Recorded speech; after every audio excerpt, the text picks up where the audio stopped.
Good morning mga tropa pitch. This is Team Bahay Darnet signing on, vlog on. Ayan nga po no. So tuturuan ko kayo kung paano magbaklas ng front crankshaft oil seal ng Nissan Almera mga tropa pitch. Copy nyo. So ang gagawin ko dito, i-change oil ko na siya, seal, tapos automatic yung kanyang ETF. So ang gagawin ko dito, ang ipapakita ko lang po is kung paano baklasin ang front crankshaft oil seal. Ayan, so inimpak ko siya at kaya naman ng impact, medyo malakas, impact lang ang sakalam. So tatanggalin nyo muna yung bolt dyan bago nyo tanggalin po yung belt natin. So may video naman ako kung paano tanggalin yung belt mga tropa pits. At ayun nga puro crack na yung kanyang belt. So bagong palit yung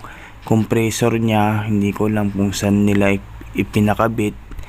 So hindi naman daw nasabi kung kailangan ng palitan yung kanyang belt. So papalitan na natin yan mga tropa pits.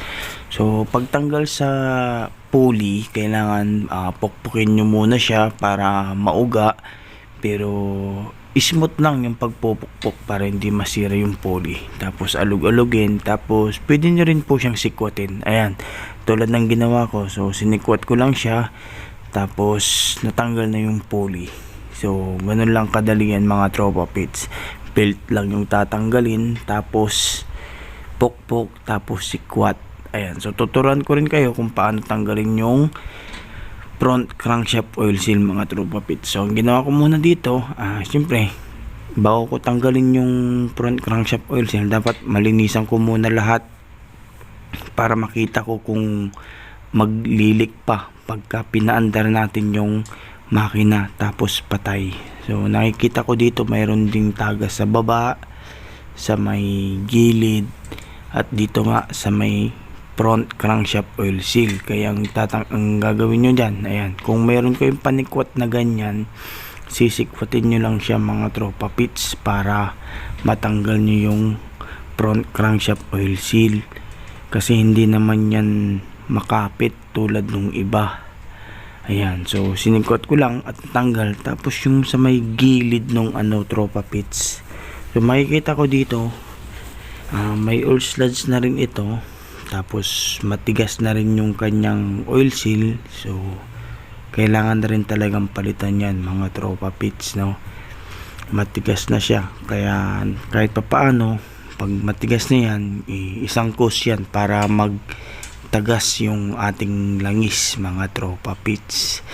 Kaya mayroon na tayong piyesang pamalit yan. So naka-schedule ito para palitan natin yung front crankshaft oil seal nya.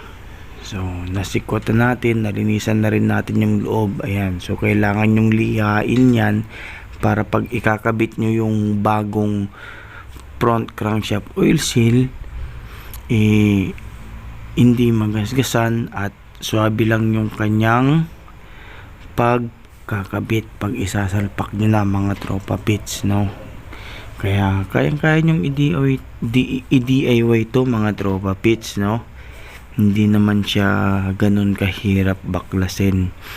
Ayan, tapos siyempre bago nyo ikabit itong crankshaft pulley, kailangan nyo pong lihain po yan. Yan, yung gilid na yan, yung nakikita nyo, lilihain nyo po yan bago nyo isalpak ulit. So tuturuan ko naman kayo kung paano isalpak itong rear front crankshaft oil seal. So may binili namin ito sa kasa, in order po namin yan. So dumating na, kaya naisalpak na po natin. Sa pagkakabit naman, ilalapat nyo muna siya, tapos para maitulak nyo siya, kailangan nyo po siyang pukpukin, pero dapat mayroon kayong panglapat dyan. So ang ginawa ko, ang pinanglapat ko dyan is yung kahoy. Ayan, kahoy po yung dapat yung pangpokpok para hindi masira yung oil seal natin. Ayan, so titirahin nyo lang siya sa gilid-gilid para pumantay mga tropa pits, no?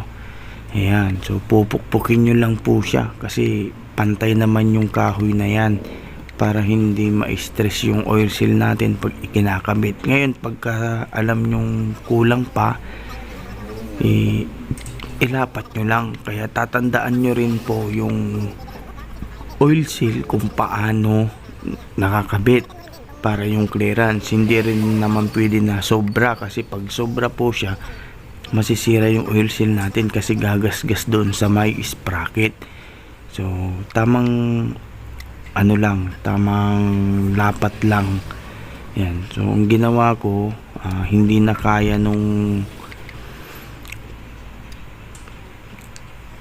kahoy natin na palapatin yung oil seal, kaya ang ginawa ko yung extension, yung socket extension nung rinse natin para maitulak niya yung iba, kasi hindi siya masyadong lumapat. So saglit, lang naman, konting pukpok lang para mailapat yan. Yung iba kasi nilalagyan nila ng silicone, kaso sa akin hindi na, kasi original naman yung oil seal na pinalit. Ayan, tulad nga ng sinabi ko, lihain nyo muna yung pulley bago nyo isalpak para hindi gumasgas doon sa bagong oil seal natin. Ayan.